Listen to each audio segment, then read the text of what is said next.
Du coup, je rentre sur le terrain, l'échauffement, je commence à faire mes gammes tout seul. Et là, j'entends vraiment l'insulte que je sors tout le temps, mais que c'est pas une insulte qui est commune, qui est courante. Et là, je me dis, putain, c'est mon pote. Je me retourne et je le vois comme un con à la tribune en train de sourire. Et sauf que les supporters de Saint-Étienne autour pensaient que je les narguais. Donc ils étaient tous à me faire des doigts, à m'insulter. Alors que je regardais juste mon pote qui venait de m'insulter, ça m'avait fait rire.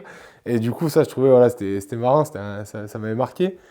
Et une autre fois, où je faisais mes gammes en aller-retour. Et là, j'entends mon nom, oh René, oh René, oh René. Et donc, je regarde et une femme, elle lève son t-shirt comme ça, elle laisse un l'air. Elle rebaisse, je dis, oh là là, putain. T'étais pas submergé par tes émotions. Non, C'est je ça sais qui pas est- pourquoi. Hormis au téléphone peut-être avec ton père. Ouais, Sinon, mais. sinon, quand c'était l'aspect professionnel foot, t'étais toujours en place. Ouais, bah, franchement, honnêtement, j'arrive pas à l'expliquer, même encore maintenant, avec du recul, je me dis, mais attends, comment ça se fait que t'aies pas de pression? Parce que j'ai joué des matchs, des matchs plus tard où voilà, je sentais vraiment la pression qui était là, même si j'ai toujours su la gérer quand même assez correctement. Mais il y a des matchs où tu étais plus tendu que d'autres. Là, mais vraiment, pour un premier match en Ligue 1, c'était comme si je jouais à Mours contre, contre Roman. C'était. Là, il prend Bah, toutes les balles dans le but, du coup. ouais, non, mais c'est le tarif, quoi. Je sais pas quoi te dire d'autre, hein, mais premier match avec Toulouse, t'en prends 4, tu te dis bon, la saison commence bien.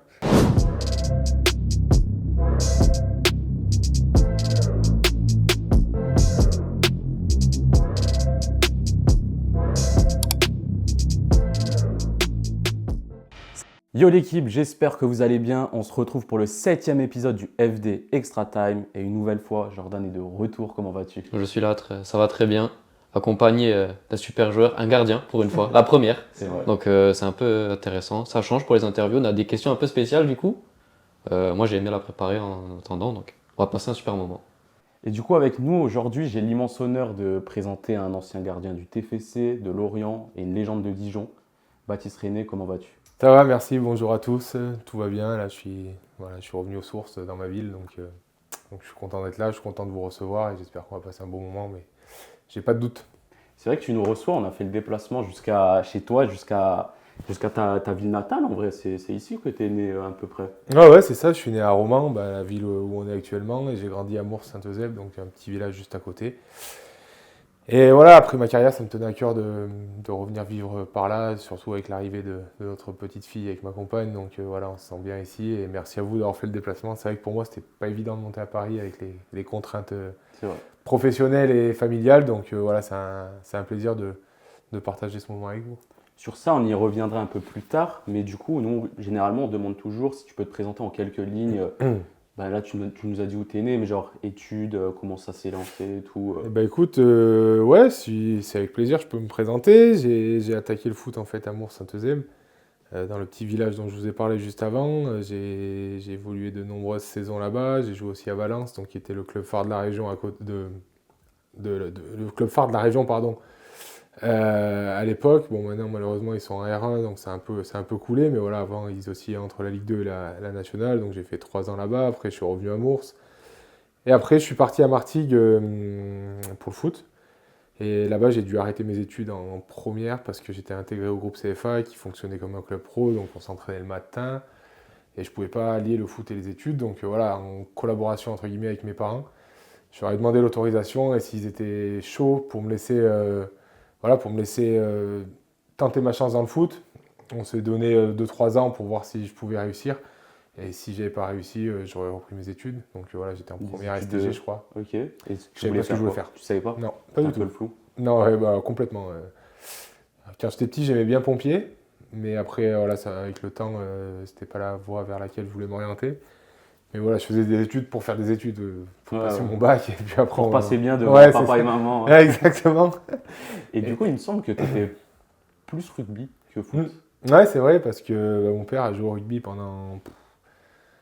Il a joué, je crois, jusqu'à ses 40 ans, à un niveau sympa. À l'époque, il jouait en première division, il a joué en Pro D2, en Fédéral 1. Donc maintenant, c'est toujours Fédéral 1, mais il y a des nouvelles divisions qui se sont intégrées entre. Et en gros, mes grands-parents, qui en étaient petits, bah, ils me trimballaient sur les terrains, quoi. On allait le voir jouer régulièrement, donc je dirais presque tous les dimanches, j'étais sur un terrain de rugby, que ce soit à l'extérieur, à Romans ou à Aubenas où il jouait aussi. Et voilà, donc moi j'ai eu cette passion tôt dans ma vie. Je sais même pas à quel âge j'ai fait mon premier match, mais j'ai assisté à mon premier match, mais ça doit être très très tôt. Et voilà, j'ai toujours aimé ce sport. Quand j'étais petit, j'avais essayé de jouer, mais le problème c'est que j'avais attaqué un peu tôt par rapport aux autres. Donc, j'avais quoi, 1 ou 2 ans d'écart et c'était pas possible, je prenais que des caramels, j'avais pris zéro plaisir. Donc je me suis dit, allez, ça c'est pas pour moi. Mes copains étaient au foot, je les ai rejoints au foot, mais pendant ma jeunesse, ça m'a toujours titillé en fait. Ma mère, elle me racontait qu'on arrivait à peu près au mois de décembre, janvier, j'étais toujours en train de leur dire, ah, j'ai envie de faire du rugby, j'ai envie d'arrêter le foot. Et eux, ils me disaient, non, tu t'es engagé dans ta saison de foot, et tu as 1 an, tu l'as fini, et après, si tu veux aller faire du rugby, tu feras du rugby. Et ça m'a toujours titillé, et puis j'ai jamais franchi le cap.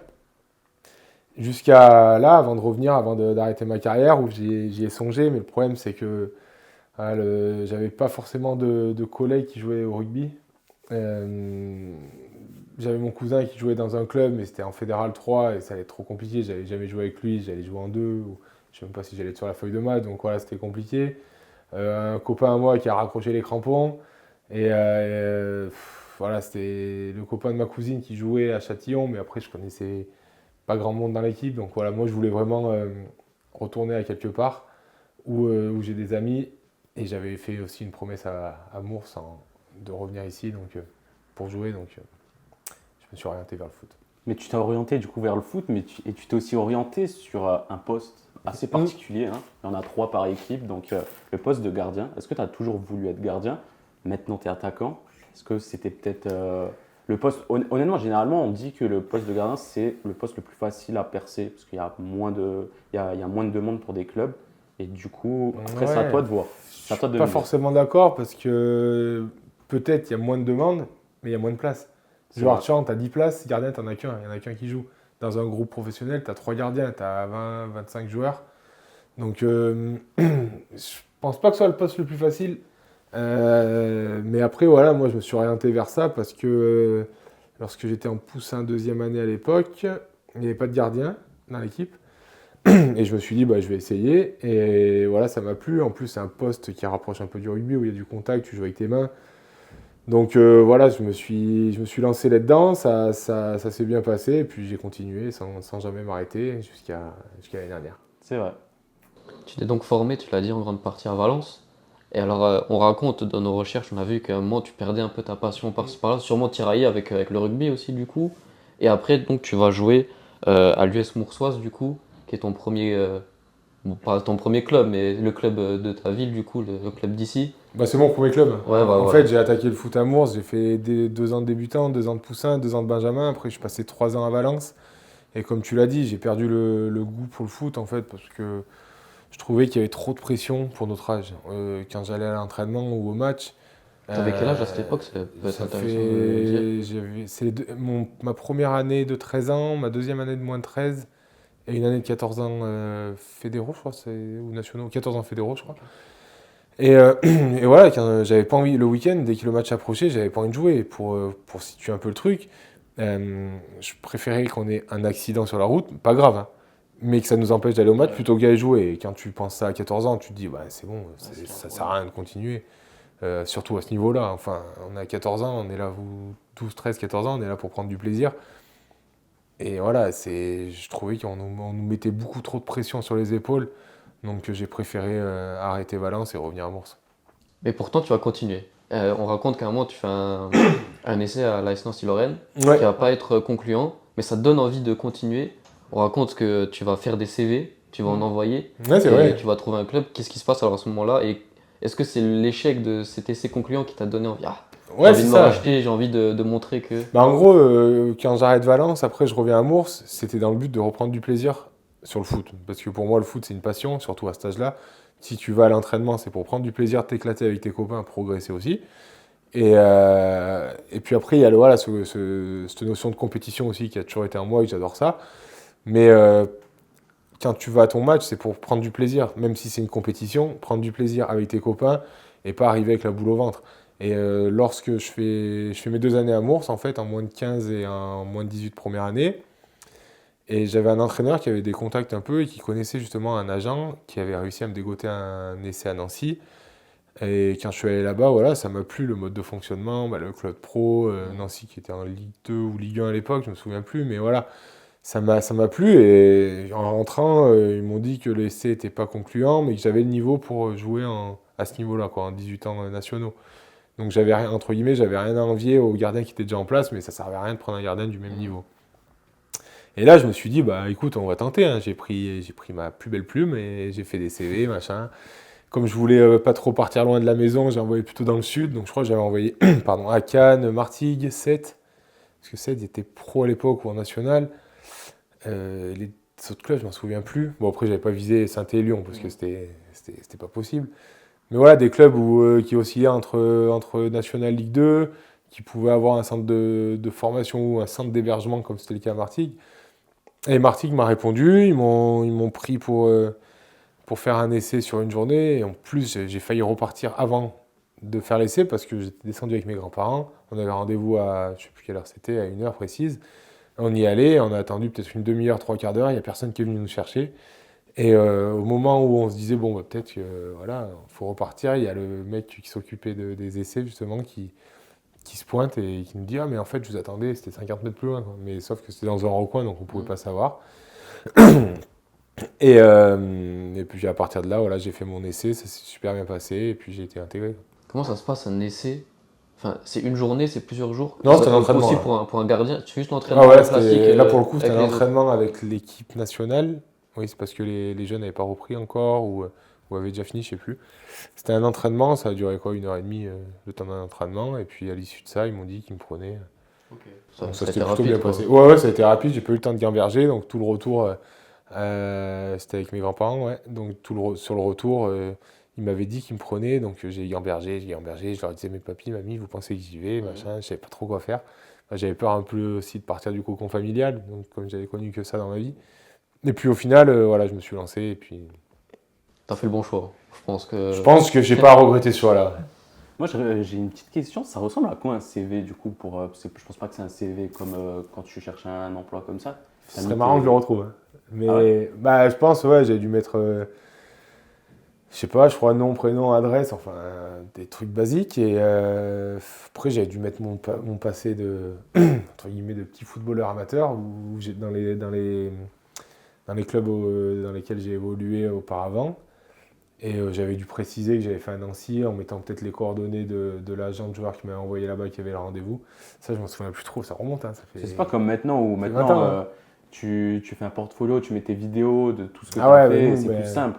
à l'époque, il n'y Avant, avait pas tout ça. Hein. Ouais, il n'y avait pas ça. Du coup, pour montrer vraiment, il faut avoir du niveau, mais il faut aussi avoir un coup de chance au final. Ah bah oui, le foot, de toute façon, il y a une part de chance. Hein, comme j'en parle souvent avec les mecs du foot et tout. Je pense que niveau N2, N3, voire R1, tu as des joueurs qui ont largement le niveau pour jouer peut-être en Ligue 2 ou en National, sauf soit ils n'ont pas eu l'opportunité, ou soit mentalement, sur l'aspect mental, ils sont pas trop faibles, mais ils sont pas armés justement pour le haut niveau. C'est vrai, et du coup, au final, tu vas faire 3 saisons à Martigues. 4, je crois, non. Ouais, ben 3 ans et 3 ou demi. 4, je Du sais coup, plus. moi j'avais noté 3. Ça se passe comment tes débuts? Parce Ouais, qu'en 4. on va pas se le cacher, c'est assez compliqué de trouver des archives sur ça. Donc c'est Ah vraiment, oui. c'est vraiment toi qui vas nous raconter ça, tu vois. Comment ça s'est passé à Martigues? On a essayé, on a puisé toutes les Ah, mais à recherches. l'époque, il n'y avait pas les Ouais, réseaux c'est ça. sociaux. Je crois Facebook, ça devait juste commencer. Donc Alors, Twitter, je t'en parle même pas. Instagram, je t'en parle même pas non plus. Snap, Ouais, Snap non plus. Non, c'est. Bah, en fait, la première année, alors si tu veux, il y avait des mutations dans l'équipe. On était peut-être 7-8 mutations. Et il n'y en a que 4 qui pouvaient jouer. Donc la première année, j'étais avec les moins de 18, mais je m'entraînais avec la nationale une fois par semaine. Donc l'équipe était en nationale à l'époque. Et sauf que comme il y avait beaucoup de mutations, ben, ils prenaient 4 jours de champ. Donc moi, je me retrouvais à jouer en 18 Excellence, c'était au même niveau que Mours. Donc forcément, bah, là, je me suis fait chambrer par les gens d'ici, gentiment et un peu plus, pas méchamment, mais voilà, pour Hostile, un peu. piquer, voilà, on va dire ça, en disant, ah, je ne comprends pas pourquoi il est parti là-bas pour jouer au même niveau, machin. Moi, j'ai pris sur moi, ça m'a touché, mais j'ai pris sur moi. Et puis voilà, l'année d'après, j'ai intégré le groupe CFA. Donc la nationale est descendue en CFA, donc j'ai intégré le groupe pour être deuxième et troisième gardien. Donc parfois j'étais sur le banc avec la CFA. Le lendemain, j'allais jouer avec la DH, c'était, je crois, à l'époque. Et voilà, donc j'ai intégré quand même les seniors plus tôt que prévu, parce que normalement, tu les intègres à l'issue de tes 3 ans de 18 ans. Là, j'étais 18 ans, troisième année, j'avais intégré le groupe senior, donc ça m'a permis encore de progresser. Et l'année d'après, je suis passé deuxième gardien tout seul. Et au bout de, je crois, 2-3 mois, le gardien ne devait pas remplir les objectifs fixés par le coach. Ne le trouvait pas assez performant, donc il m'a lancé. Et à l'issue de ça, j'ai fait 1 an et demi titulaire en CFA avant de partir à Dijon. Bah, ça va t'amener du coup à. Honnêtement, je pense que c'est le plus gros moment ou le plus gros changement de ta vie au final. C'est Dijon qui va venir te recruter, un club promu en Ligue 1.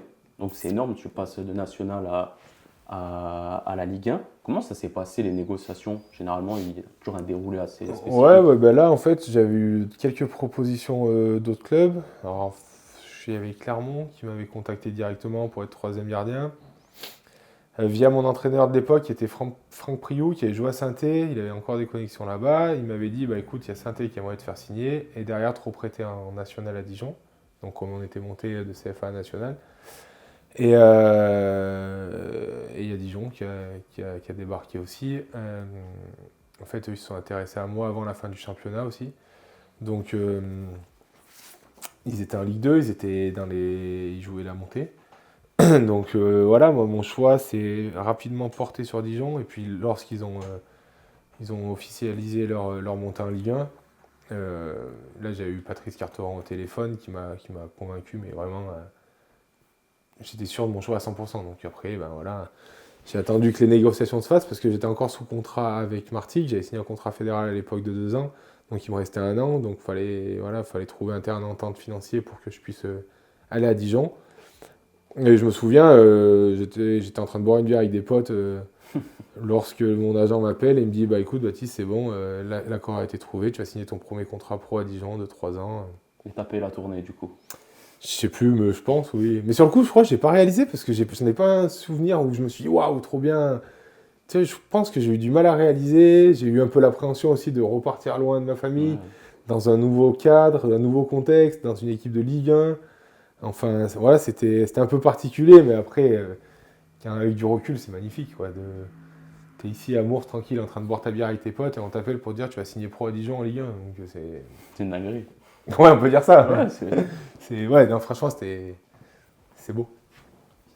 Le niveau, on en parlait, il y a un saut énorme du coup. En plus, bon, on se dit, bon voilà, il va arriver, il vient des divisions inférieures, il va être deuxième gardien au début, mais c'est pas vraiment le cas. Première saison, on note, tu joues 37 matchs, tu es tout de suite lancé dans le grand bain. Ouais. Est-ce que c'était prévu à la base et est-ce que, surtout quand tu es gardien, est-ce que tu ressens une différence de niveau absolument incroyable entre la Ligue 1, ce que tu as vécu et C'est différent quand tu es gardien quoi. Je Quand sais t'es pas. Franchement, je me sur de souviens plus trop, mais après, si j'ai fait 37 matchs, c'est que finalement, l'écart ne devait pas être si Ouais. ouf que ça, entre guillemets. Ce qui changeait le plus, c'était l'atmosphère.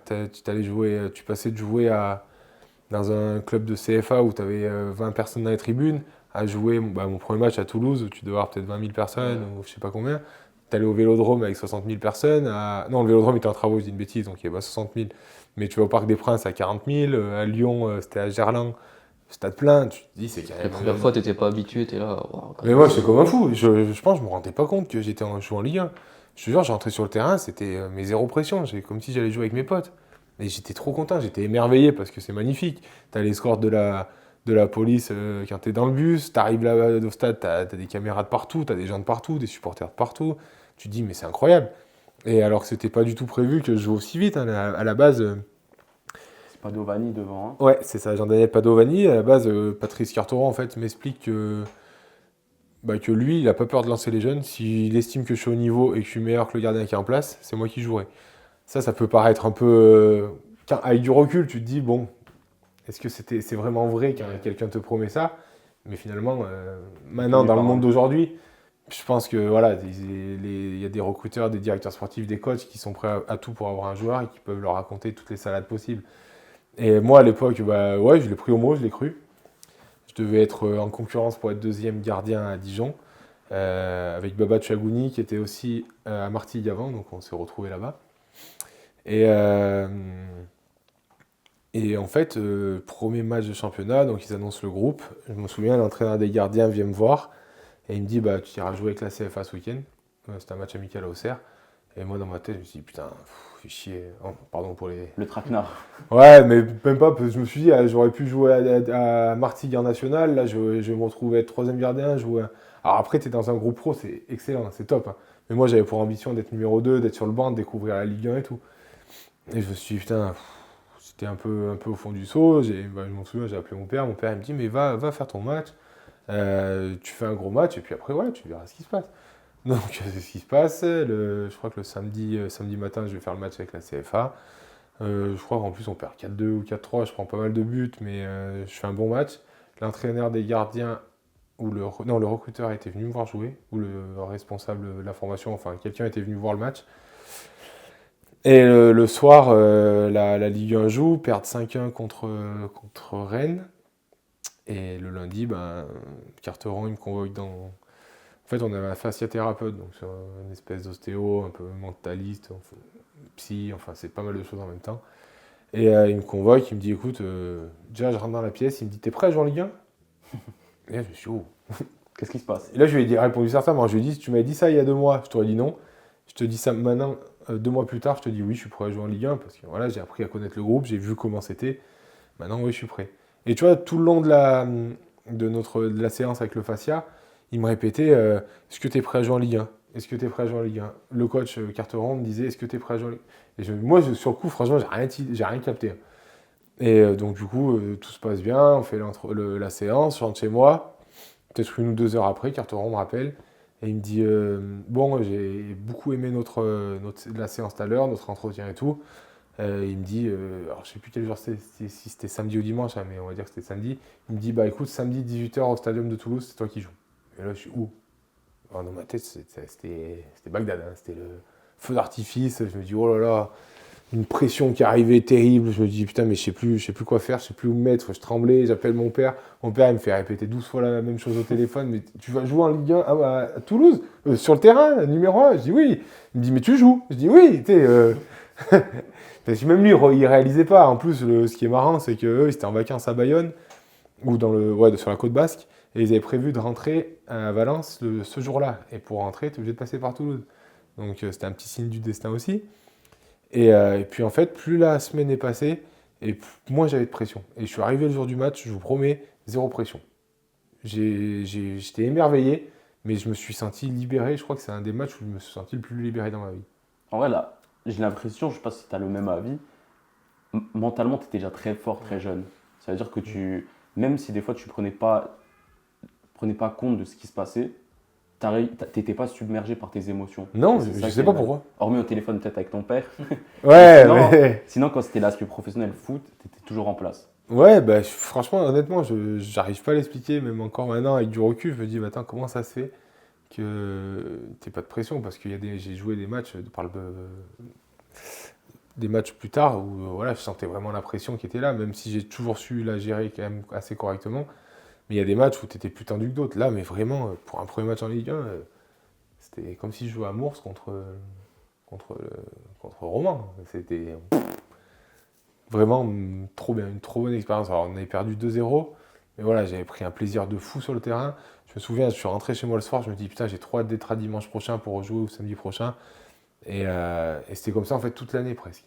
Et je me rendais pas compte. En fait, je pense que c'est de l'insouciance. Hein. Quand on dit que les jeunes sont insouciants sur un terrain, qui vont tenter petits ponts, roulettes et frappent et ça part en lucarne, c'est le meilleur exemple pour décrire l'insouciance. Donc, franchement. Non, mais c'est dingue parce qu'en plus, du coup, cette insouciance, elle va t'amener à France Espoir. Tu vas être sélectionné par France Espoir. Et généralement, il y a toujours une petite histoire. Genre, où t'étais, qu'est-ce que tu faisais. Là, par exemple. Je crois que je l'ai appris sur le terrain. Sur le terrain. Il me semble. En fait, c'était, je crois, pendant un arrêt. Ouais, c'est ça. Mais là, j'ai pas pu appeler mon père. Ouais. Mais je parle souvent de mon père parce que voilà, c'était un peu entre guillemets, mon confident pendant ma carrière. Mais il prenait jamais de décision à ma place. Il était là pour m'écouter, pour me conseiller. Mais c'était pas le genre et c'est toujours pas le genre de personne qui va être omniprésent dans ta vie, te dire tu dois manger ci, tu dois faire ci, tu dois faire ça. Non, il me laissait vivre tranquille. Et quand j'avais besoin, voilà, je l'appelais. On est assez proches. Donc, il a été un pilier pendant ma carrière. Mais oui, pour revenir à l'équipe de France Espoir, je crois que c'est sur le terrain, à la fin de l'entraînement, Carteron vient me voir pour me dire félicitations, tu as été sélectionné en équipe de France Espoir. Donc voilà, signature du contrat pro début juillet, début août, premier match en Ligue 1 et 3 semaines après, équipe de France Espoir. Donc c'était un rêve éveillé. C'est dingue quand même, c'est une évolution de fou. Et tu as joué du coup avec quel type de joueur? Tu es de la génération? Ah, mais il y avait une sacrée équipe, hein, parce que moi je jouais pas, j'étais remplaçant, voire numéro 3. Mais derrière, tu avais Varane et Mangala. Donc Varane qui venait de signer au Real, Mangala qui par la suite a signé à City. À droite, tu avais Corchia. Dans les cages, tu avais Ali Amada, Joris Del aussi également. À droite, tu avais Seb Corchia qui a fait une belle carrière. Il a Amiens, je crois. À Cannes. À Cannes maintenant, Depuis mais cette il année. était à Amiens avant. Ouais. À gauche, tu avais Chris Mavinga qui était au Stade Rennais. Après, il y avait d'autres joueurs, mais je me souviens plus trop. Tu avais qui au milieu de terrain? Tu avais Francis Coquelin qui était à Arsenal, je crois, à l'époque. Tu avais Gaël Kakuta, qui est un phénomène, qui était à Chelsea, qui était prêté à Dijon. Tu avais Clément Grenier qui était à l'OL.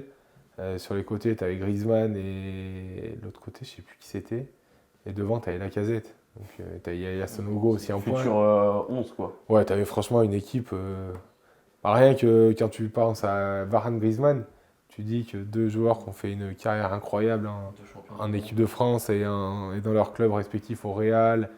Et bon, il y a eu le Barça, mais l'Atlético pour Griezmann, tu disais que c'était du solide. Tiens.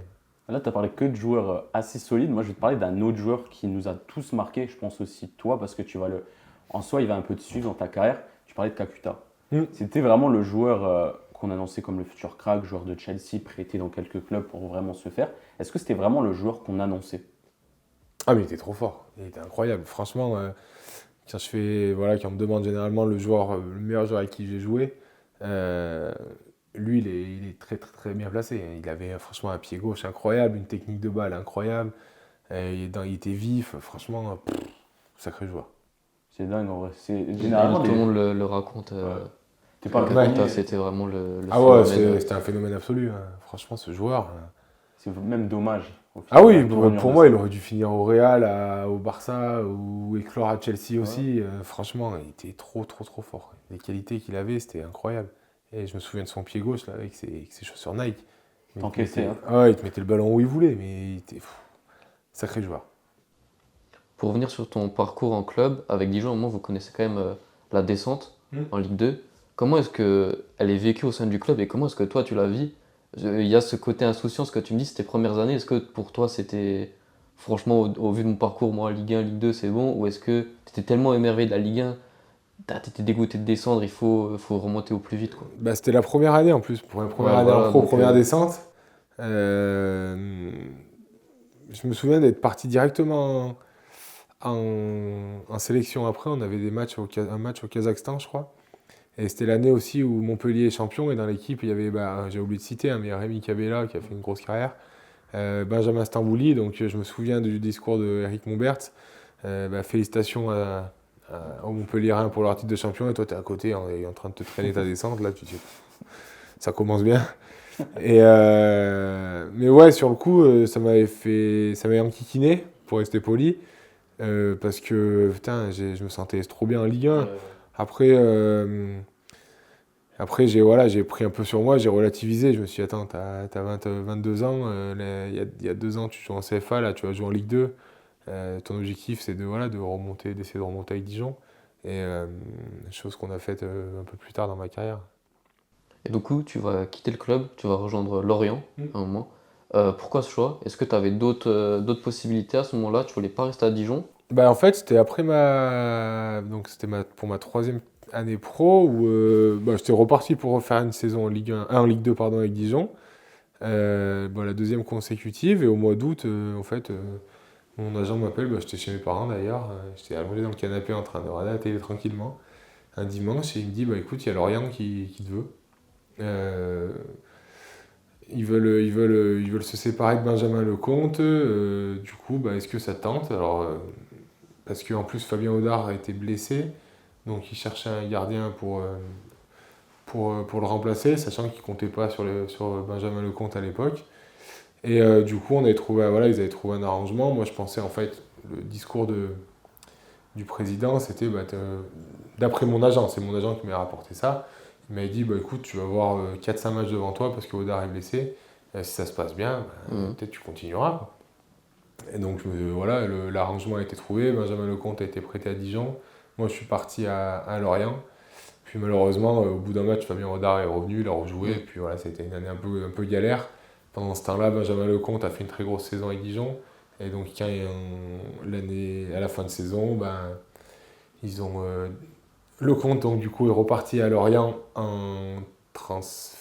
de prêt, pardon. Ouais, retour de Et moi, j'ai signé à Dijon en prêt. Donc voilà, un petit chassé-croisé. Donc lui, il évolue avec Lorient en Ligue 1, je crois, l'année d'après. Et moi, je suis revenu à Dijon en Ligue 2. Comment tu gères ce moment-là à Lorient où du coup tu joues pas énormément de matchs? Et on le disait, poste de gardien c'est particulier déjà, il y en a qu'un dans l'équipe, toujours titulaire, et tu joues 5-6 matchs dans la saison, quelque chose comme ça, j'avais vu la stat. Ouais, 7, je crois. Ouais, comment tu gères ça Ouais, ça a la été dur. concurrence où il y en a qu'un qui joue et souvent quand tu as le gardien titulaire, il est titulaire tout le temps quoi. Il n'y avait pas beaucoup de concurrence parce que Fabien Audard, là-bas, c'est une légende. Ouais, Hein. ouais. Et puis, il connaissait très très bien, quoi. Il s'entendait très bien depuis plusieurs années avec Christian Gourcuff.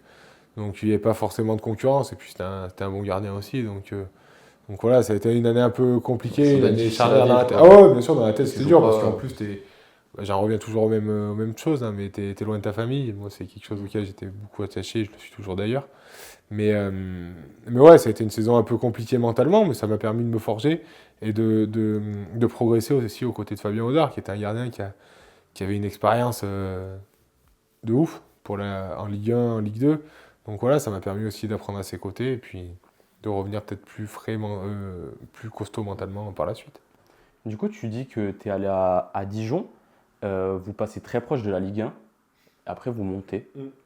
Et après, tu vas arriver en Ligue 1 et tu vas faire, je pense que c'était la saison de ta vie, Ouais. où tu vas être nommé parmi les meilleurs gardiens du championnat avec, j'ai noté, 9 clean sheets, ce qui est pas mal en Ligue 1. Ouais, je sais pas trop si c'est beaucoup, mais. Si, Dis-moi si tu Je sais as pas, des je sais gardiens pas. qui arrivent à en mettre, qui arrivent à avoir 9 clean sheets. Est-ce que pour toi, c'est la meilleure saison de ta carrière? Ah oui, il n'y a pas photo. C'est une saison où je sentais que c'était ma saison. Enfin, je sais pas, il y a des moments comme ça où quand tu fais ton premier match, ça se passe bien, deuxième match, ça se passe bien, troisième, t'enchaînes. Et puis après, là, pendant cette saison, il y a un match où je fais 10 arrêts, je crois, à Bastia, on fait 0-0. Tu te dis, c'est ta saison, hein, maintenant, faut tout donner pour se maintenir, quoi. Et après, la récompense, voilà, c'est une récompense personnelle, mais d'être nommé au trophée UNFP aux côtés de Subasic, Mandanda et Lopez, je crois. Des noms, En finissant, ouais, en plus, oui, c'est pas les premiers papins du coin. En finissant 17e en plus, avec Dijon. Donc tu dis, c'est quand même, voilà, j'étais fier de ce que j'avais réalisé. Tu dis que c'est très peu 9 clean sheets. Au final, c'est un match quasi sur 4 où tu Mhm. prends pas de but. Oui, non, Avec c'est une sûr. équipe qui, comme tu as dit, finit 17ème, donc l'équipe est quand même un minimum en difficulté. C'est quand même c'est loin. Ouais, peut-être. Après, je me rends pas forcément compte des Non, stats c'est une belle à ce perf, niveau-là. je Mais te le moi, dis. écoute, je vous remercie.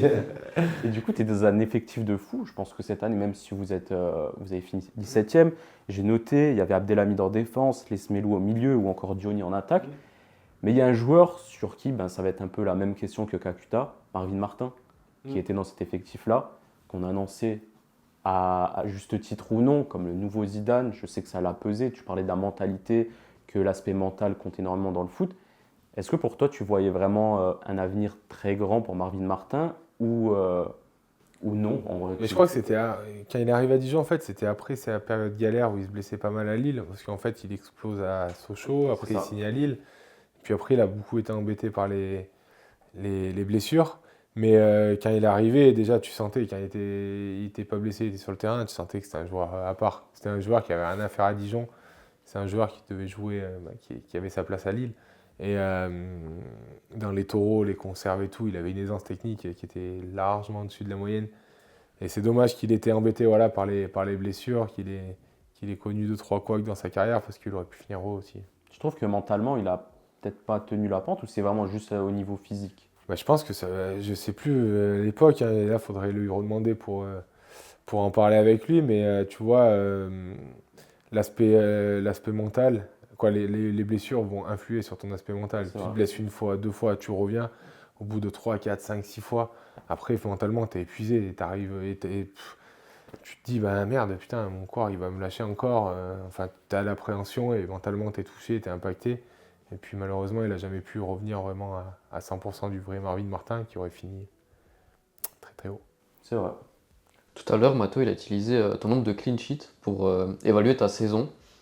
Est-ce que tu penses que dans le foot où maintenant on utilise beaucoup de stats, surtout pour les attaquants, est-ce que ça a une réelle valeur le nombre de clean sheets pour un gardien, sachant que bah, y a aussi la défense qui fait son travail. Est-ce qu'on n'a pas vraiment de statistiques pour évaluer la saison d'un gardien? Comment toi tu évalues le niveau d'un gardien? Bon, déjà, tu rates sa saison en entière. Hein. Si à chaque frappe cadrée, tu prends un but, c'est pas bon signe. Après, oui, les clean sheets, tu peux en faire 10 et avoir 0 tir cadré pendant la rencontre. Donc, c'est le crédit, il est à mettre au profit des attaquants, des milieux et des défenseurs, des gardiens aussi. Mais c'est pas que le gardien. Maintenant, ils ont fait beaucoup de stats où, voilà, bah, déjà, rien que sur les pourcentages d'arrêt, je trouve que c'est quand même un aspect révélateur de ta saison. Si à la fin de saison, tu te retrouves avec 20 buts encaissés, on va dire, ouais, super, il a fait une super saison, machin, mais tu te retrouves avec 50% d'arrêt, bah, ta saison est pas folle. Et maintenant, avec les XG aussi, Ouais, oui, c'est ça, toutes les stats avancées. toutes les stats un peu avancées, voilà, à ce niveau-là, ça te permet de mettre plus en lumière la saison d'un gardien, si elle était bonne ou un peu moins bonne. Donc, voilà, comme le meilleur exemple, c'est en ce moment, bah, on en parle beaucoup, c'est Lucas Chevalier, qui pour moi est un top gardien. C'est l'avenir du foot français. Ça sera la relève de Maignan.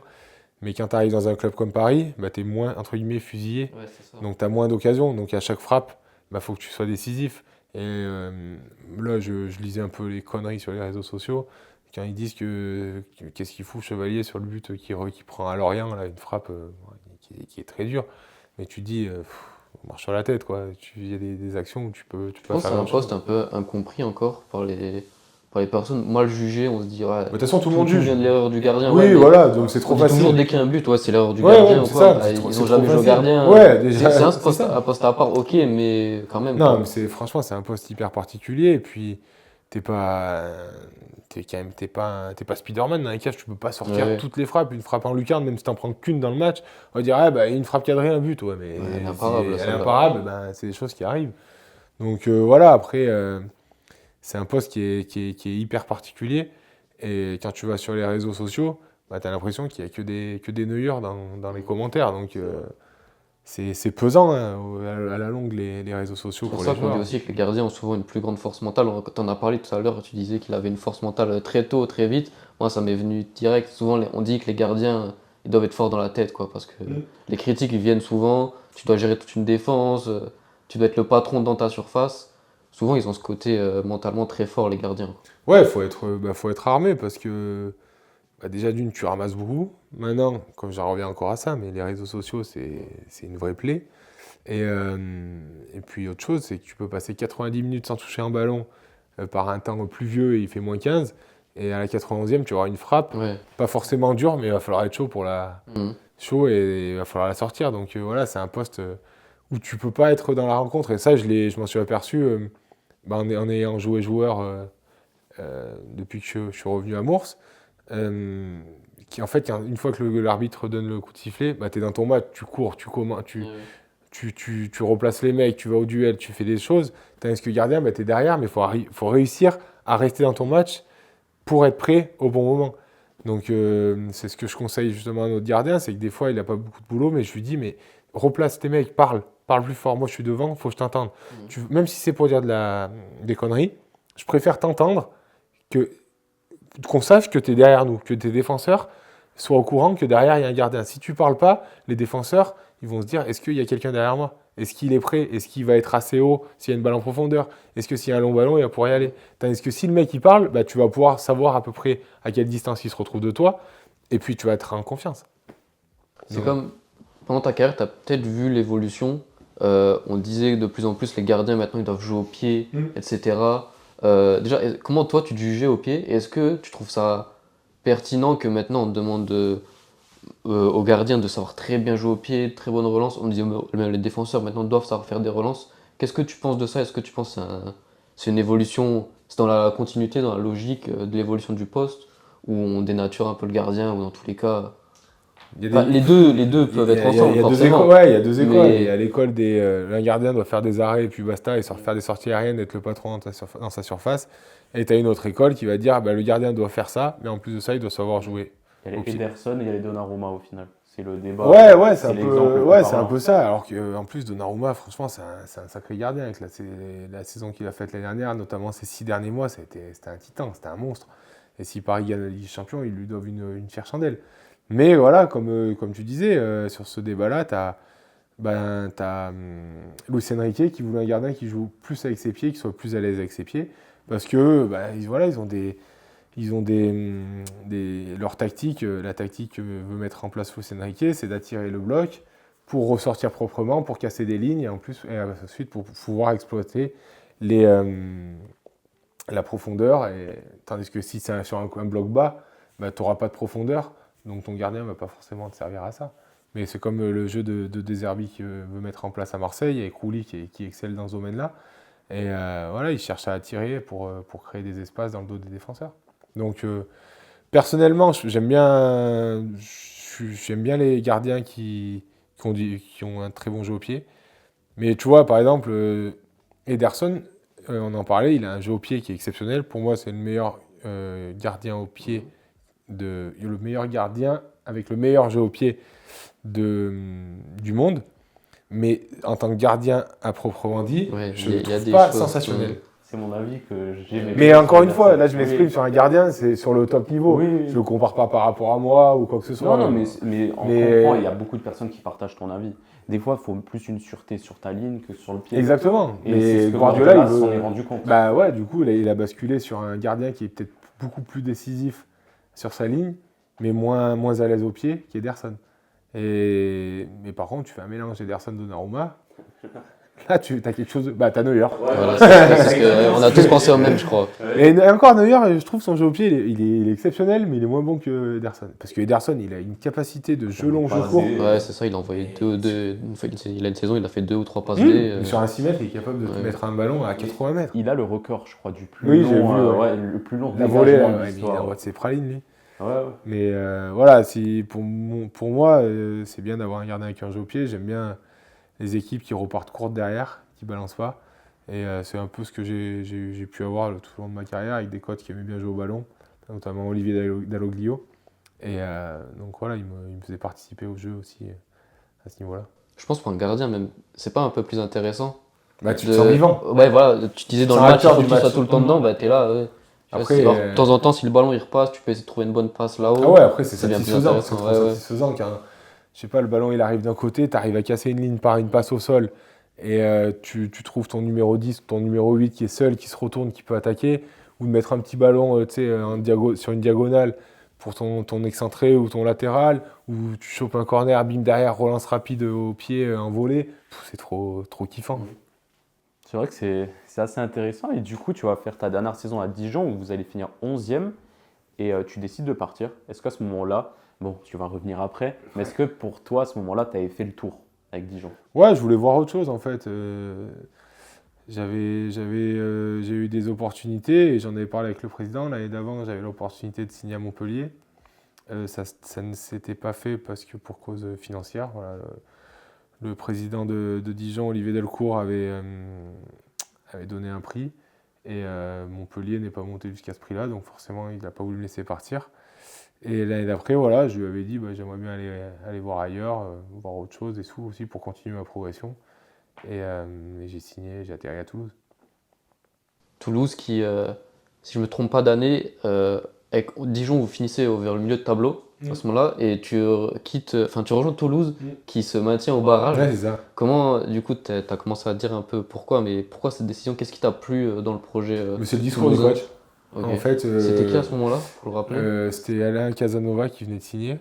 Et voilà, je l'avais eu au téléphone. Il voulait repartir vraiment sur table rase et repartir d'un projet à zéro avec Alain Casanova en tant que coach.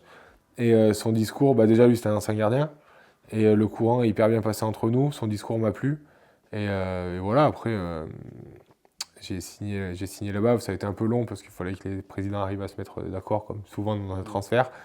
Mais voilà, après, moi j'étais content d'aller là-bas parce que Alain Casanova avait su me trouver les mots justes et les bonnes paroles, d'ailleurs qu'il a tenu par la suite. Hein, il y a eu zéro souci à ce niveau-là.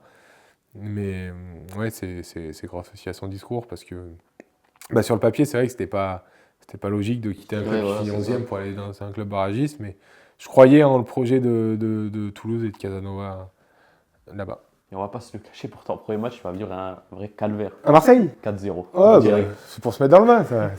Raconte-nous un peu ce baptême de surtout feu. que l'année d'avant, on va à Dijon à Marseille avec Dijon, et pareil, on prend 4-0, je crois. 3 ou 4-0. Donc 2 années d'affilée, je prends 4-0 à Marseille. Parfait pour lancer la saison. C'est un baptême de feu au final. Raconte-nous Ouais, un c'est peu, sympa, c'est sympa. Là, il prend toutes les balles dans le but, du coup. Ouais, non, mais c'est le tarif, quoi. Je sais pas quoi te dire d'autre, hein, mais premier match avec Toulouse, t'en prends 4, tu te dis bon, la saison commence bien. Et puis en plus, après, il y avait le derby qui arrivait contre Bordeaux, juste le match d'après, donc là, tu te dis bon, parfait pour se mettre en confiance, il n'y a pas mieux. Et heureusement, on gagne contre Bordeaux dans la foulée, donc on a pu un peu oublier cette débâcle à Marseille. C'était l'OM en tout cas. Ouais, c'est ça. Ouais, Marseille, j'ai pas. Si, remarque, si, ça va. C'est mitigé. Il y a eu des victoires, des défaites, des nuls. Est-ce que ces matchs d'ailleurs, je viens d'y penser quand tu es dans une grosse ambiance comme le Vélodrome par exemple, où tu disais le gardien il n'est pas toujours acteur du match, on va dire. Est-ce que tu ressens une genre de pression, tu sais, les supporters qui vont un peu narguer les chants de ça. Je pense que quand tu es au milieu de terrain par exemple, je sais pas si tu fais vraiment attention, tu es tellement dans le match, Ouais, tu es pas concentré. sûr. Hein. Est-ce que toi ça te jouait? Est-ce que tu Moi, ressentais j'adorais. plus de pression? Ouais. Non, j'adorais ça. Donc, Ça te stimulait un me peu? faire insulter, me faire haranguer, enfin vraiment, j'adorais ça. Donc tu vois, je préférais jouer au Vélodrome devant 65 000 personnes que d'aller jouer dans un petit stade où tu avais 1000 personnes. Donc en Ligue 2, il y avait des stades aussi où il y avait moins de monde. Donc c'était un kiff vraiment de jouer dans les grands stades, j'adorais. C'était qui du coup les supporters qui ont été les plus hostiles avec toi? Genre ceux qui t'ont le plus insulté? Je sais pas, mais après, tu vas à Marseille, à Paris, à Nice. Enfin, on n'avait pas forcément. Si, il y a même à Auxerre, parce que tu avais la rivalité Dijon-Auxerre. Donc, ouais, c'était un peu hostile de partout, mais. T'as jamais répondu? Si, ça a dû m'arriver, bien sûr. Mais j'ai 2-3 anecdotes qui sont sympas, mais il y en a une à Nice, ça m'avait marqué. Un gamin, il avait, je sais pas, 7-8 ans, il me regardait, il me faisait des doigts, enfin. Je me suis dit, putain, mais à cet âge-là, fais pas ça. Ou alors à Saint-Étienne. À Saint-Étienne, j'en ai deux qui sont pas mal. Il y en a une où, en fait, il y a un collègue à moi. En fait, j'avais une insulte que je disais tout le temps, à lui et surtout à lui, à un collègue à moi, qui est supporter de Saint-Étienne. Et donc, je rentre sur le terrain pour l'échauffement. Et là, j'entends un mec qui sort l'insulte que je faisais. Je vais pas la répéter, là. Tu peux le dire en vrai. Hein. Non, je pense pas. Oui, pas. Et je voulais la dire en off. Et du coup, je rentre sur le terrain, l'échauffement, je commence à faire mes gammes tout seul. Et là, j'entends vraiment l'insulte que je sors tout le temps, mais que c'est pas une insulte qui est commune, qui est courante. Et là, je me dis, putain, c'est mon pote. Je me retourne et je le vois comme un con à la tribune en train de sourire. Et sauf que les supporters de Saint-Étienne autour pensaient que je les narguais. Donc ils étaient tous à me faire des doigts, à m'insulter, alors que je regardais juste mon pote qui venait de m'insulter, ça m'avait fait rire. Et du coup, ça, je trouvais, voilà, c'était marrant, ça m'avait marqué. Et une autre fois, où je faisais mes gammes en aller-retour, et là, j'entends mon nom, oh René, oh René, oh René. Et donc, du coup, je regarde, et une femme, elle lève son t-shirt comme ça, elle laisse en l'air, elle rebaisse, je dis, oh là là, putain. Donc là, c'est des anecdotes à Saint-Étienne. Ouais, le monde du football. Ouais, voilà, c'était sympa, c'était marrant. Mais voilà, ça c'est de bonne guerre. Et puis, tant qu'il n'y a pas de débordement, de violence gratuite, franchement, ça ne me dérangeait pas de me faire insulter, de recevoir 2-3 pièces de monnaie sur la tête de temps en temps. Enfin... Ça remet les idées en place. Ouais, bah après, c'est pas bien. Bah oui, c'est pas bien à faire. Hein, mais, pour une bouteille d'eau, on peut stopper un match. Ouais, après, ça se comprend. Hein, franchement, tu mets l'intégrité des joueurs en péril en faisant ça. Donc voilà, je trouvais que c'était normal. C'est comme l'histoire du caillassage de bus aussi, c'est des choses qui ne doivent pas arriver. Mais voilà, tu te fais chambrer, tu te fais insulter. C'est de bonne guerre, quoi. Je sais pas si tu t'es fait insulter à ce moment-là, mais ta deuxième saison à Toulouse, elle est très compliquée. Vous finissez relégable. C'est l'année Covid aussi, où le championnat est arrêté. Vous faites une saison, je crois, à 13 points. C'est très difficile à ce moment-là pour Toulouse. Comment vous vivez toute cette saison où c'est une galère jusqu'à mars à peu près, on arrête le championnat, il y a le Covid. vous êtes relégué. Ouais, ça a été long. Qu'est-ce qui s'est passé dans le club? Je pense c'était vraiment une année noire. Ah ouais, on commence la saison avec Alain Casanova, après ça se passe mal, ils mettent Antoine Camboré en place. Ça se passe mal, au bout de 3 mois, je crois, ils le virent et ils mettent Denis Anco, qui était entraîneur responsable, je crois, du centre de formation. Enfin, mais ouais, c'est une année qui était hyper compliquée mentalement, où on avait fait une série de défaites, peut-être 8, 9 ou 10 matchs. Enfin, c'est dur. Franchement, c'était dur mentalement. Après, il y a des saisons comme ça, malheureusement, ça arrive. Et puis la saison qui s'arrête avec le Covid, donc encore un coup de massue. Alors même si ça aurait été hyper compliqué de se maintenir, mais voilà, le Covid, après c'était c'était hors foot, quoi. Oui. Il y a eu pas mal de décès et tout, donc C'est normal au final. voilà, non, mais c'était complètement normal d'arrêter la saison. Tu pouvais pas continuer avec tout ce qui se passait en France. Enfin, le confinement et tout, c'était hors sol de vouloir continuer une saison. Mais voilà, même là, tu prends un coup de massue parce que la France était dans un moment compliqué, comme le monde entier d'ailleurs. Donc voilà, ça a été une année un peu compliquée à tous les niveaux. Dans cette saison un peu galère, tu disais, le club va même recruter un nouveau gardien.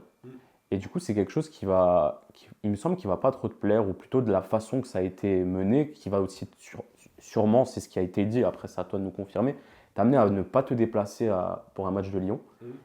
Est-ce qu'à ce moment-là, tu n'étais pas du tout en accord avec ce qui s'était passé, de recruter peut-être un gardien qui pouvait prendre ta place, pardon. Non, mais après, c'était clairement, il l'avait recruté dans le but d'être numéro 1.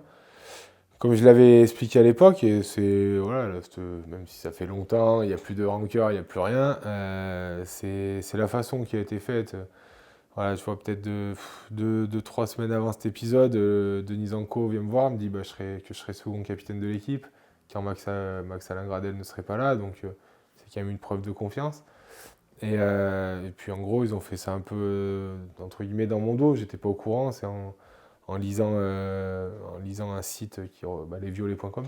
C'est un site en fait, ouais, qui relaie l'actualité du TFC, et je l'ai appris comme ça, et puis voilà, après, je trouvais que c'était pas hyper correct vis-à-vis de moi de le faire comme ça. Et tu vois, s'il m'avait convoqué, il m'avait dit écoute Baptiste, on n'est pas satisfait de tes performances, on n'est pas satisfait de ton état d'esprit, on n'est pas satisfait de ce que tu fais, on n'est pas satisfait de tout ce que vous voulez. On va recruter un gardien numéro 1, c'est lui qui va jouer, il n'y a pas de résultat. Donc voilà, pour nous, c'est la meilleure solution à faire pour retrouver les résultats. Mais là, pas de souci. Franchement, aucun problème. C'est le jeu de la concurrence. C'est des choses qui arrivent dans le foot. Il n'y aurait pas eu de souci. Que je l'apprenne sur les réseaux sociaux ou sur un site internet, j'avais trouvé ça un peu limite. Après, la semaine, voilà, comme tu l'as dit, j'ai pas été du déplacement à Lyon. C'est juste que j'avais passé une semaine, franchement, j'avais la tête à l'envers complet et ça aurait pas été une bonne chose que je sois dans le groupe parce que j'étais à l'envers complet dans la tête. Si jamais il venait arriver quelque chose au gardien, c'était Lovre Kalinic. D'ailleurs, un super mec, on a une super relation. C'était une concurrence hyper sain. Franchement, top mec. On allait manger ensemble avec Rudy Rioux, l'entraîneur gardien, et Florentin Bloch, le troisième gardien. On mangeait ensemble, il n'y avait aucun souci. Franchement, rien à dire sur ça. Et voilà, ouais, comme je n'étais pas mentalement, j'ai pris un gros coup de massue. S'il lui arrivait quelque chose par mes aventures pendant le match, ben voilà, ça aurait été dur. Donc voilà, c'est pour ça que j'en ai parlé avec Denis Anco, je lui ai expliqué les choses et il m'a compris. Et puis voilà, il m'a laissé au repos. Et puis la semaine d'après, je me suis mis un coup de pied au cul. Je me suis dit, bah écoute, maintenant que tu n'as plus ta place, c'est à toi d'aller la reprendre. Donc bats-toi pour essayer d'aller la reprendre, donne-toi à l'entraînement. Puis au pire des cas, si tu es très bon à l'entraînement et que tu permets à l'autre d'être encore meilleur en match, bah, ça sera tout bénef pour l'équipe. Donc je me suis ressaisi comme ça et je me suis remis la tête à l'endroit. Toujours la bonne mentalité au final.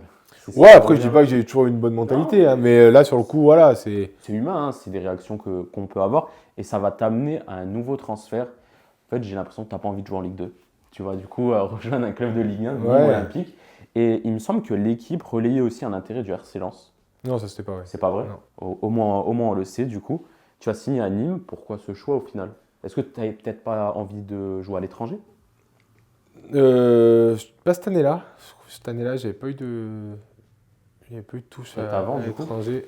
Non, même si avant, mais peut-être qu'on avait contact, je crois, à l'issue de de ma saison avec Dijon là, en 2016-2017 pour la MLS. On avait parlé vaguement, mais Un peu tôt. ouais, et puis c'était pas autant développé que maintenant. Tu vois, tu n'avais pas les Messi, les... Genre Busquets. Ouais, voilà, exactement. Et puis voilà, je voulais continuer à faire mon trou en France, tout simplement. Et cette année-là, ouais, bah, c'est pas que je voulais pas jouer en Ligue 2, c'est que j'ai eu un entretien avec le président. Le nouveau président, il voulait mettre un projet en place. D'après mon agent, il m'avait dit qu'il comptait pas forcément sur moi. Ils avaient sondé 4 coachs. Chez les 4, ils comptaient pas forcément sur moi. Donc, à partir de ce moment-là, bah, j'ai eu l'opportunité de Nîmes qui s'est présentée. Nîmes, c'est un club que j'ai toujours apprécié en fait, pour avoir joué là-bas où c'est un contexte un peu chaud. Bon, malheureusement, je signe l'année du Covid, donc tu commences la saison avec 5000 personnes et tu l'as fini avec personne dans les tribunes. Donc c'est mal tombé, mais voilà, c'était un projet bon, qui était sympa, dans une ville sympa, avec un effectif sympa où je connaissais déjà 2-3 joueurs et puis je savais que là-bas, tu avais des mecs qui étaient bonnards pour avoir joué contre eux, comme les Ripard, les Briançon, Clément Després et tout. Gaëtan Paquiez, donc voilà, c'était une opportunité que j'avais envie de saisir. Et j'ai l'impression que ça arrangeait un peu tout le monde que je parte de Toulouse. Donc malheureusement, à Toulouse, voilà, ça s'est pas passé comme je l'aurais voulu. J'aurais aimé honnêtement que ça marche, parce que c'est un endroit où je me sentais très bien. Mais malheureusement, c'est comme ça des fois dans le foot. Il n'y a pas tout ce qui Premier se stade passe que comme tu ça. as découvert aussi en Ligue 1 au final. Parce que tu nous parlais de Toulouse, du ouais, coup, ouais, c'était un c'est un petit peu hasard du ouais, tu destin vois. aussi, ouais, exactement. Avec Nîmes, tu vas connaître une descente. Encore Et une. ouais, quand tout va mal, tu décides de rentrer un peu ta deuxième maison, presque Dijon, où tu développes une vraie histoire d'amour limite avec le club. Oui, elle était déjà développée. Hein. Et tu On peux a déjà des peut-être, sentiments l'un pour l'autre. tu peux peut-être nous le raconter en te replongeant dans cette photo. On affichera à Ah, l'écran, tu peux nous développer, où c'est une belle vraiment photo. tout se crée, enfin, toute ton histoire avec Dijon, quoi, finalement. Ouais, déjà c'est à l'issue de mon contrat. En fait, j'avais signé un plus un à Nîmes. Un an de contrat, plus un an en option en cas de maintien. Sauf qu'à la fin de saison, bah, malheureusement descend. Le club voulait me garder, mais là-bas, il y avait un président en place qui était, comme vous avez pu le voir certainement sur les réseaux sociaux et tout ce qui s'est passé autour de Nîmes, qui inspirait pas confiance. Donc voilà, je voulais pas continuer là-bas. J'ai eu une opportunité à l'étranger. En Europe. En Arabie Saoudite. Ok, c'est toujours s'exiler. Mais tu vois, encore comme quoi je suis lié aux descentes. Cette année-là, en fait, je devais signer à Al-Khadisha, le club où était Aubameyang, je crois. Il y a Retegui actuellement. Comment? Il y a Retegui, c'est l'attaquant D'accord. là-bas. Bah, qui était lui, c'était un D1. Le coach voulait me faire signer, donc c'était via un agent que j'avais connu via un joueur de Dijon. Donc le coach voulait me faire signer. Ils attendaient juste la fin de saison pour me proposer un contrat et tout. On avait fixé à peu près les bases, plus ou moins. Sauf que dernière journée, ils perdent et ils descendent. Donc j'ai réussi à faire descendre un club à distance. Et dire qu'il Ça, n'a c'est pas fort. joué FC Metz. Putain, ouais. Ah ouais, c'est les pour rois le du coup, yo-yo, l'ascenseur. Mais ouais, donc voilà, j'aurais pu signer là-bas. Bon, après, honnêtement, on va pas se cacher, hein, l'aspect financier faisait aussi beaucoup la différence. J'avais 29 ou 30 ans, tu te dis, bah, tu peux peut-être te mettre à l'abri, toi et plusieurs générations. Donc, puis voilà, j'avais envie aussi de découvrir autre chose, c'était complètement différent. Hein, mais... Donc ça se fait pas. Et donc après, bah, Dijon débarque. Ça s'est fait rapidement avec Dijon. Bah, le projet, c'était clairement de remonter en Ligue 1 dans les 2 ans. Et là, tu me montres la photo avec le président. Le président, c'est franchement un mec en or, un top mec. Il a fait énormément de choses pour le club, pour Dijon, pour les joueurs. Enfin, franchement, j'ai énormément de respect pour cette personne-là. Et cette photo, voilà, elle est symbolique. C'est quand j'ai battu le record de match de Steph Mandion, qui était entraîneur adjoint d'ailleurs à cette époque-là. Qui maintenant, le record a été battu par Jordan Marié. On y était au stade, on a été Ah oui, en accrédité pour la première fois à Dijon. Et Ok. j'étais le jour-là. Ah bah écoute, mais tu vois, je trouve que c'est bien que, entre guillemets, ce record revienne à lui, parce que c'est un enfant du club, il avait fait toute sa carrière à Dijon, je pense qu'il va finir sa carrière là-bas, donc, et puis en plus de ça, c'est un top mec, donc franchement, je suis content qu'il m'ait dépassé. Mais ça content reste pour lui. un beau souvenir pour toi, une belle fierté, je pense quand même. Ouais, T'as bien marqué sûr. ton empreinte à Dijon, les supporters se souviennent de toi. Ouais, c'est Tu vois, clair. là, je pense pas que tu l'as mis sur Vinted ou tu l'as pas trouvé sur Non, il Vinted, qu'il il à est la maison. encadré, lui. Ouais, Je voilà. l'ai mis sur mon compte Instagram si vous voulez aller voir. Ouais, je l'ai vu, c'est pour ça. Ouais, Mais lui, non, on non, parlait lui. en off des maillots qui se vendent sur Vinted, sur là que tu le retrouveras Non, pas. non, lui, impossible. Lui, il est soigneusement encadré chez moi. Mais non, c'était Un une peu de fierté. Hein. poussière, mais il est là. Ouais, bon, c'est certainement possible. Et ouais, c'était une fierté parce que Dijon, c'est un club, enfin, je le répète à chaque fois, hein, mais c'est un club c'est mon coup de cœur voilà, sur le plan footballistique. C'est un club qui a énormément compté sur moi. J'ai toujours été soutenu par les supporters. Enfin, voilà, c'est mon club, quoi. C'est beau, une belle. Ouais, une belle histoire d'amour. Ouais. Comme ça se fait plus maintenant. Ouais, Ah, c'est je vrai. rigole. Non, mais c'est vrai. En plus, t'as fait trois passages. Ouais, après, c'était. Ouais, voilà, c'est comme. Tu t'es là, tu repars, après ça te manque, tu reviens, tu repars un tour, voir si l'herbe est mieux ailleurs, mais finalement l'herbe est très verte à Dijon. Même si le temps, il est. Ouais, le temps il est un peu maussade de temps en temps, des fois tu vois pas le ciel de la journée, mais bon, c'est des choses qui arrivent et tu t'y fais. Et du coup, je pense que le temps te plaisait pas et t'as voulu aller au soleil. Non, là c'est pas ça Non. du tout. Là. Non, non, là c'était plus. Du coup, tu vas signer à Ibiza. Mm. Du coup, en 3e division espagnole, Ouais. à 33 ans. Exact. Est-ce que tu avais peut-être d'autres projets ou c'était le seul projet qu'on te proposait? Déjà, je suis pas parti. Enfin, j'ai un peu. Pour certains, je suis parti de Dijon comme un voleur, on venait de descendre, encore une descente. En titre du reportage, vous mettrez descente. Et non, mais ouais, on venait de descendre et franchement, ça m'a marqué, mais au fer rouge, quoi, mais négativement. Hein. Franchement, j'ai pris un coup de barre, un coup de bambou derrière la tête, terrible. J'étais au fond du seau. J'étais déjà en train de me dire est-ce que je continue, est-ce que j'arrête. Donc je suis allé voir le président, je lui ai expliqué tout ça. Je lui ai dit écoutez, s'il vous plaît, il me reste un an de contrat. C'est pas que je veux partir comme un voleur, mais on trouve un arrangement, ou 2 ans même de contrat. On trouve un arrangement pour résilier à l'amiable et je vous promets, je signe pas en France, c'est juste je pars à l'étranger. Si je continue le foot, je pars à l'étranger. Et j'ai pas envie de vous faire un coup de travers, hein, de résilier pour partir dans un autre club de Ligue 2 ou de National, enfin c'était pas correct.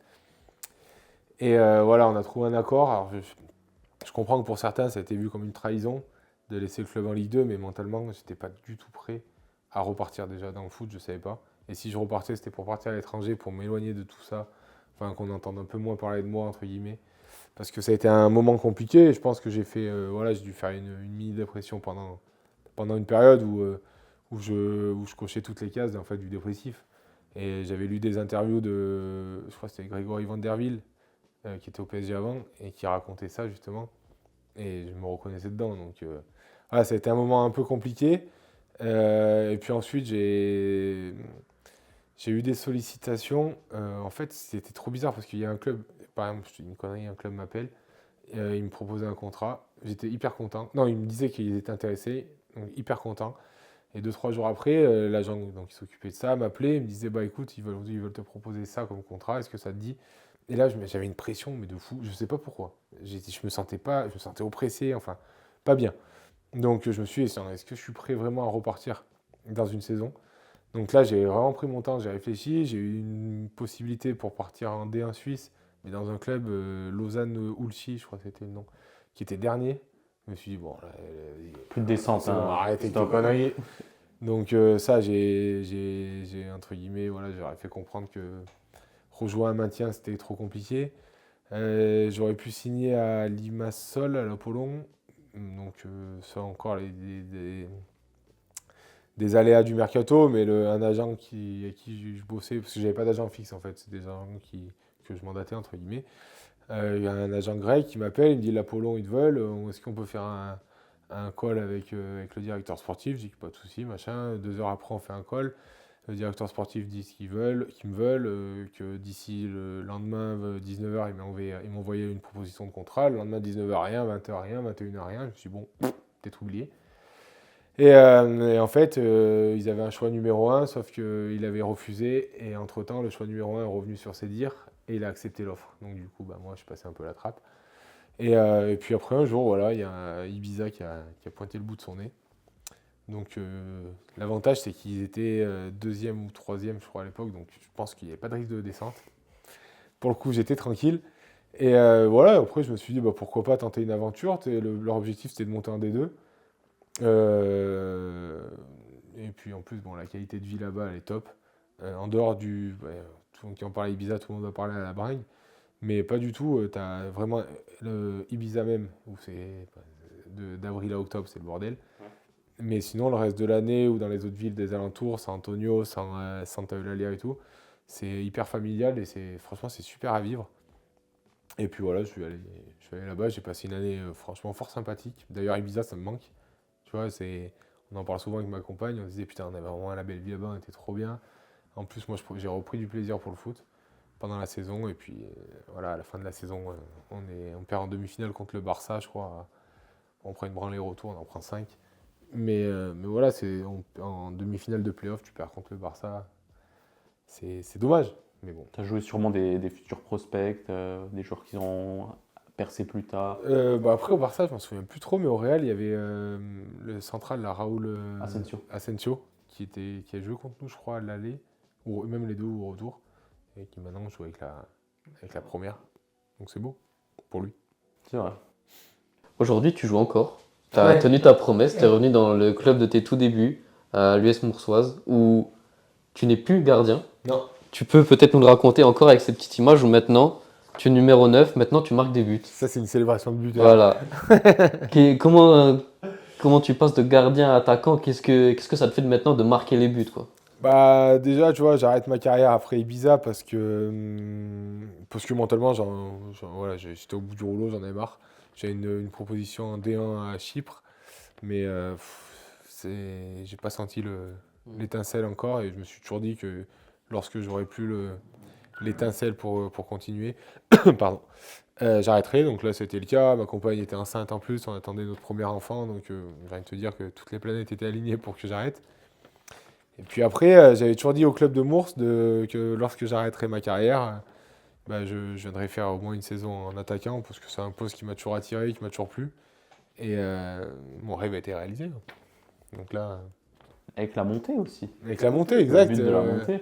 Non, c'est pas le but de la montée, on gagnait déjà 1-0. Ouais, mais Après, il y a le penalty, donc je le t'as marque. participé. Et après, on prend un but derrière. Et puis voilà, à la fin de ce match-là, on accède à la R3 pour la première fois de l'histoire du club. Donc c'était un beau clin d'œil du destin de pouvoir permettre au club et de participer à la montée, c'était beau. Mais du coup, tu donnes des conseils, je pense, bah, tu le disais avant, mais maintenant que tu es attaquant et tu vois 3 jeunes gardiens, je pense que tu es un peu leur mentor. Ouais, j'essaie de leur donner le plus de conseils possible, d'être là pour eux.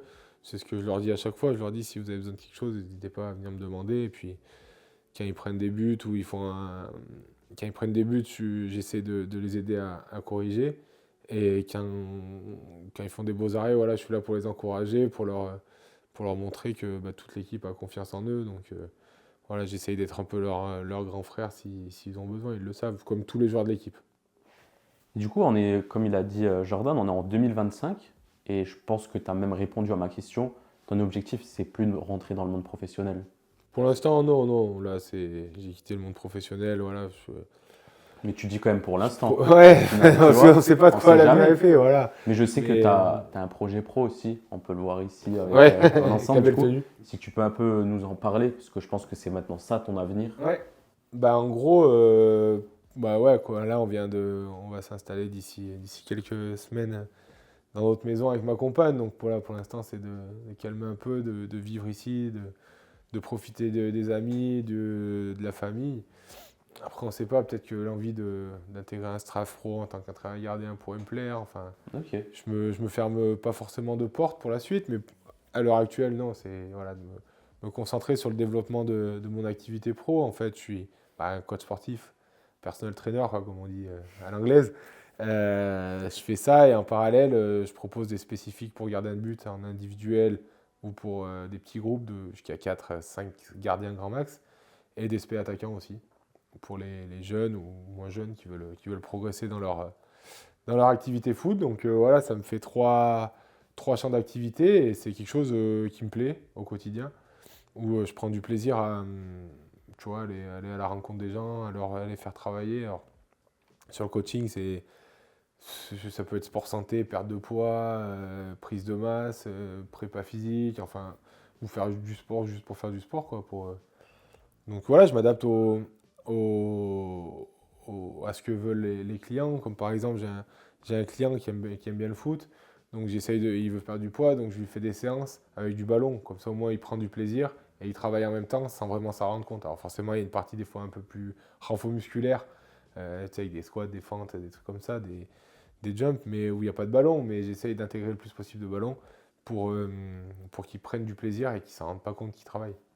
Et tu as du coup, je ne sais pas si tu es vraiment allé dans ton activité comme ça ou tu as peut-être passé une petite formation, ou tu t'es formé. Ouais, t'as Non, fait une pour être coach sportif, en fait, pour avoir le diplôme et la carte pro, il faut passer une formation. Donc, c'est un CQP instructeur fitness que j'ai passé sur Lyon. En fait, tu avais 2 jours sur Lyon.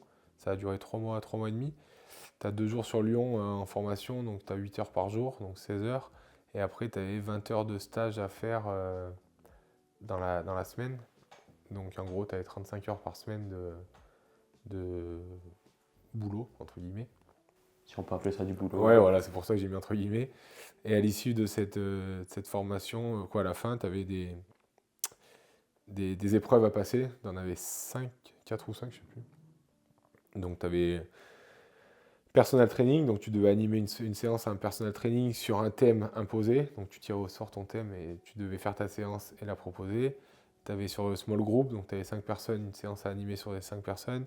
Tu avais un QCM sur la nutrition, la physio et l'anatomie, donc ça, je te gâche pas que c'est une belle galère. Et tu avais un rapport de stage à faire, et la dernière, je crois que c'est tout. C'est comme la fac au final. Ouais, la fac en plus simple. Et Ouais, aussi, c'est il y a vrai. juste le QCM pour moi qui était galère, parce que j'aime pas apprendre. Mais en fait, tu avais 3 matières, donc sur les 3 matières, il fallait avoir 15 sur 20 minimum pour valider. Et si tu loupais, je sais pas, si tu avais 13 sur l'une, bah, tu la validais pas. Si tu validais les 2 autres, tu avais rattrapage que sur une. Et moi, j'ai bien sûr fait l'erreur d'avoir validé la nutrition, je crois, avec. Non, même pas la nutrition, j'ai eu 14 et 16. Donc j'en ai validé qu'une, pardon. Et je devais repasser 2, où j'avais eu 14. Alors j'étais dégoûté, il fallait avoir 15. Et puis les autres, après, j'ai eu 16 et 17, je crois. J'ai révisé un peu plus, quoi. Tu t'es bien rattrapé. Ouais. Et du coup, je pense que Jordan, on a fait le tour de ta grande carrière. Elle était quand même assez longue, tu as 35 ans aujourd'hui. On a exprès, hormis quelques joueurs, on n'en a pas parlé. Et du coup, je vais lancer un concept que je vais t'expliquer après, le FD 11 de légende. Voilà, du coup, Baptiste, avec Jordan, on t'a concocté ce qui est pour nous le meilleur 11 de tes coéquipiers. Tu peux analyser, tu as 2 cartes joker sur ta droite et tu peux les interchanger. Si notre 4-3-3 offensif ne te convient pas. Et je pense que tu as quand même du beau monde. Ah oui, c'est vrai qu'il y a du beau monde. J'aurais peut-être changé le gardien. Ok, tu peux en vrai. Alors, non, je vais me laisser dans les cages quand même. Allez, on va garder ça. Dans l'axe, Todibo Diakité. T'as quitté de Lille du coup. De Lille, ouais. Non, qui est en Angleterre, à Bournemouth. Ouais, maintenant à Bournemouth, c'est vrai. Pas la pointe de la culture. Ouais. Todibo, bah, franchement, il a attaqué hyper tôt, à 18 ans, je crois. C'est Alain Casanova qui le lance. Et je crois que pour la petite anecdote, au bout de 2 matchs, il prend un rouge. Et là, il a eu de la chance que Casanova le remet derrière. Parce que bon, des fois, tu es jeune, tu prends un rouge, tu loupes 2 matchs, tu rejoues plus. Là, il leur refait confiance. Et je crois qu'au bout de 6 mois, il y a eu une petite histoire où il n'a peut-être pas signé son contrat pro.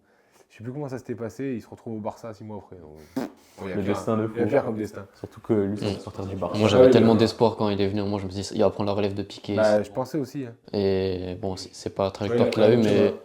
franchement, il avait sa place. À un moment, il aurait pu continuer de trouver sa place, je trouve. Mais Ce qui est dommage, c'est que Todibo, je trouve qu'il a souvent fait des mauvais choix de carrière. Par exemple, là, l'été dernier, il était promis à signer à la Juve. Et au final, il signe à West Ham, qui jouait longtemps le maintien en Angleterre. Alors que tu aurais pu jouer à la Juve, la Ligue des Champions. Ouais, après, peut-être c'est son choix aussi d'aller en Angleterre.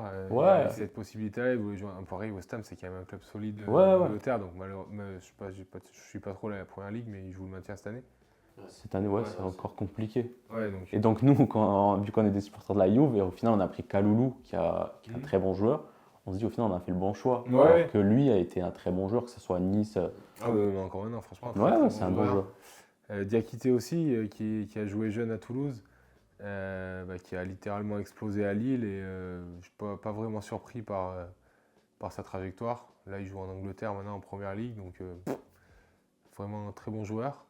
Valentin Rosier, ouais, qui arrivait tôt à Dijon. Il était jeune, il jouait pas trop au début. Puis après, petit à petit, il a su faire sa place et pour faire derrière une belle carrière. Alors, à l'heure actuelle, oui, il est en D1. Il est en Espagne. En Liga. Ouais. Ouais, il joue à Osasuna. Je sais plus. Ouais, il Ouais. joue à Osasuna parce que j'ai été au match Freiburg-Osasuna cet été et il était là. Ouais, il joue à Ouais, donc Osasuna. c'est voilà, une belle carrière pour Valentin. Et il joue à Beşiktaş, il joue en Oui. Turquie et tout, donc ça va, c'est sympa. Ouais, non, franchement, il a une belle carrière. Rafael Guerreiro, c'était top player déjà à l'époque, ultra offensif à l'époque à Lorient. Je crois qu'il avait marqué pas mal de buts dans la saison et puis maintenant qu'il joue au Bayern, international portugais, donc franchement à gauche, difficile de faire mieux. Dortmund aussi. Dortmund voilà. également, ouais, c'est vrai. Ouais, c'était quelqu'un. Manu Koné, pareil, grosse qualité quand il était jeune. Il a joué un peu à Toulouse quand j'y étais sur la dernière année. Et après, il a vraiment commencé à jouer, je crois, l'année d'après en Ligue 2 avec Garande.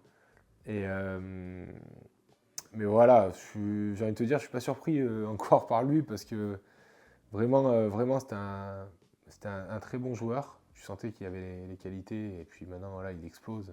Au Gladbach, maintenant à la Roma, équipe de France. Donc, Ça m'étonnerait à personne qu'il soit titulaire pour la Coupe du Monde. ouais, non, moi non plus. Hein. Je pense que c'est la suite logique. En plus, sa carrière, elle est linéaire. Il fait Toulouse, le club allemand, j'arrive pas à dire. Ouais, voilà. On va pas dire Borussia Mönchengladbach. Ouais, Gladbach. Borussia, Ouais, voilà. München. Et La Roma. et la Roma, donc équipe de France. Donc, ouais, une carrière linéaire, pardon. Mario Lemina, putain, ça fait un moment que j'ai pas entendu parler. J'aurais peut-être changé avec Pierre Lesmelou au milieu de terrain. Ok, tu peux utiliser ta carte Ouais, Joker. carte Joker. J'ai- En plus, Pierre, c'est un collègue, donc. J'ai regardé, Lemina, tu as fait un match avec. Ouais, donc voilà, c'est moins que Pierre Lesmelou, Ouais, c'est ça. qui a eu aussi une carrière linéaire. Hein. Dijon, il arrive un peu de nulle part. Dijon, il fait son trou. Il part à Nice, ça se passe bien. Il va voir un peu en Angleterre. Bon, malheureusement, il descend avec Norwich, mais voilà, il a peut-être aussi envie d'aller jouer en Angleterre. Il revient en France à Brest, où il n'est pas passé loin de l'équipe de France, à mon avis. Puis Ligue là, des il signe Champions au PFC, aussi. Ligue des Champions, et là, il signe au PFC avec un projet hyper ambitieux. Donc, rien à dire sur ça. Sur les côtés, tu nous as mis nos deux Toulousains, Gradel et Dosevi. Mathieu, c'est quelqu'un avec qui j'étais proche à Toulouse. Voilà, même encore maintenant, ça nous arrive d'être en contact. Très bon joueur, très bonne patte droite. Je pense qu'il pourra faire du bien à Boubacar, qui était dans la surface, qui est hyper solide. J'étais en chambre avec lui, je me souviens à l'époque. Mais c'était un buffle, franchement, hyper costaud.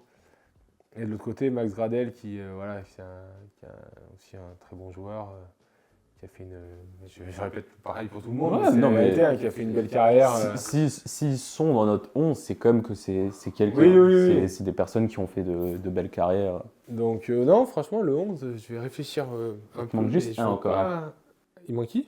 Il te manque Ah juste oui, un mon joker. numéro 10. Et mon numéro 10, Gaël Kakuta, mais que j'ai largement évoqué tout à l'heure. Ouais, non, mais je voulais dire qu'il t'en reste Ah un. T'as oui, mis ta oui. carte Joker sur Lemina, Pierre Lesmelou, du coup. Mais... Après, si tu peux dire ouais, je que peux ça te rester comme convient. ça, mais... Est-ce que peut-être t'as. Numéro 9, Aboubacar, ça va? C'est le meilleur 9 avec qui t'as joué? Et qui... Bref, je vais changer. Mais Julio Tavares.